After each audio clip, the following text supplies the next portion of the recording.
মনে করুন আপনি জঙ্গলে বেড়াতে গিয়েছিলেন, আর আপনি সেখানে হঠাৎ করে শের দেখলেন, দ্যাটস মিন বাঘ দেখলেন, টাইগার সামনে, কি করবেন? নিশ্চিত আপনার মৃত্যু আপনি ভাববেন। কিন্তু ওই মুহূর্তে আপনি কি করবেন? সমস্যা কার দিকে আসবে? বাঘের দিকে না আপনার দিকে? আপনার দিকে। কিন্তু আপনার হাতে যদি একটা AK-47 থাকে, তখন সমস্যাটা কার বেশি হবে? আপনার না বাঘের? অবশ্যই বাঘের। সো বন্ধুরা, আমরা আমাদের লাইফে চলতে গেলে ঘাত প্রতিঘাত, কষ্ট, দুঃখ, জ্বালা, যন্ত্রণা এগুলো তো আমরা পাবো, কিন্তু সেগুলো কি আমরা কিভাবে রিয়েক্ট করছি, তার জন্য আমাদের কাছে হাতিয়ার কি আছে? সবসময় আমরা লড়ার জন্য কি তৈরি আছি? আপনার কাছে ঢাল আর তরোয়াল থাকলেই আপনি নিধিরাম সর্দার হতে পারবেন না। ঢাল আর তরোয়ালকে কীভাবে চালাতে হয় সেটা আপনাকে জানতে হবে, আর তার জন্য দরকার হচ্ছে প্র্যাকটিস, প্র্যাকটিস, প্র্যাকটিস। কারণ because practice make perfect, practice make perfect.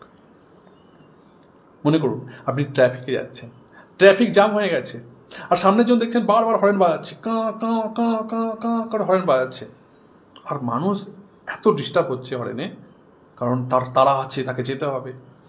কিন্তু সেও জানে, আর আপনিও জানেন যে ভাই ট্রাফিক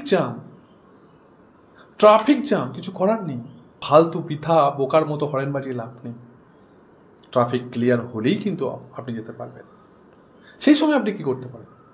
কেউ বারবার হরেন বাজিয়ে যায়, আর আপনি যদি শান্ত দিমাগ হন, তাহলে যেটুকুনি সময় আছে একটুকুনি আগাচ্ছে, আপনিও গাড়িটা আগালেন, আর সেই সময় মস্তি একটা গান লাগালেন, তাহলে কোনো মোটিভেশনাল ভিডিও দেখলেন। কেউ বলে যে মোটিভেশনে কিছু হয় না বন্ধু, মোটিভেশনে কিছু হয় না। আজকে সকালে আমার একটা বন্ধু একটা মেসেজ করেছিল যে না, এইসব কথা বলা তো স্বাভাবিক, কিন্তু মনে করা অস্বাভাবিক, মানতে পারা অস্বাভাবিক। ভাই আপনি মানতে পারছেন না, it is your own matter না ভাই। মোটিভেশনে যারা বলে মোটিভেশনে কিছু হয় না, তাদেরকে আমি বলি আচ্ছা, তাহলে তো কৃষ্ণ সব থেকে বেশি বোকা ছিল, কৃষ্ণ সব থেকে তো বেশি মূর্খ ছিল। কারণ যুদ্ধক্ষেত্রে দামামা বাজছে, ডং ডং করে দামামা বাজছে কুরুক্ষেত্রের যুদ্ধে, আর কোথায় স্বয়ং শ্রীকৃষ্ণ ওর কৌরবদের বিরুদ্ধে যুদ্ধ করার জন্য তাকে ইন্সপায়ার করছে, মোটিভেট করছে। হ্যাঁ, দামামা বাজছে, শোরগোল হচ্ছে, আর সেই মুহূর্তে কৃষ্ণ অর্জুনকে মোটিভেট করছে। সব থেকে বেস্ট মোটিভেশনাল স্পিকার, সব থেকে বড় মোটিভেশনাল স্পিকার হচ্ছে স্বয়ং শ্রীকৃষ্ণ। সে তো মূর্খ তো ও ছিল যে স্বয়ং হনুমানজিকে বলেছিল তুই পারবি, তুই এই সমুদ্রকে লাফ দিয়ে চলে যেতে পারবি, যে তার শক্তিকে জাগ্রত করেছিল। হ্যাঁ না, সেও তো মোটিভেশনাল কাজ করেছিল না। সো বন্ধুরা, আমরা ভুল ধারণায় আছি।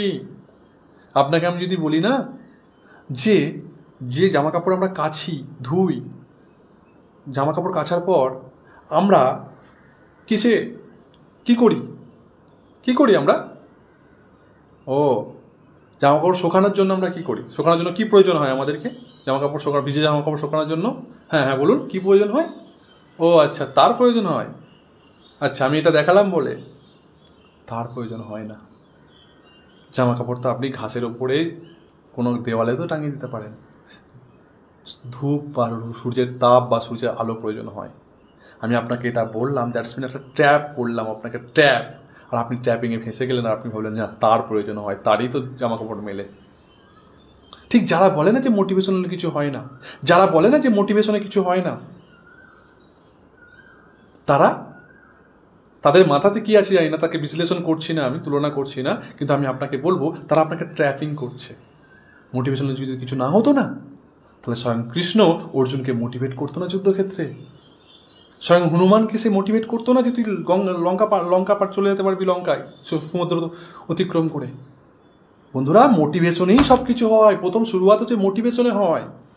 মোটিভেশন তো একটা অ্যাকচুয়ালি ফার্স্ট এডের মতো, কেটে গেলে ছড়ে গেলে প্রথম ফার্স্ট এড করে না, প্রাথমিক চিকিৎসার মতো।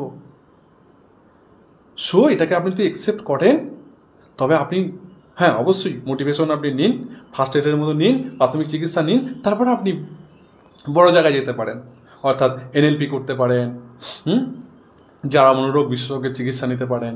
কিন্তু তার জন্য আগে দরকার মোটিভেশন, ফার্স্ট এড।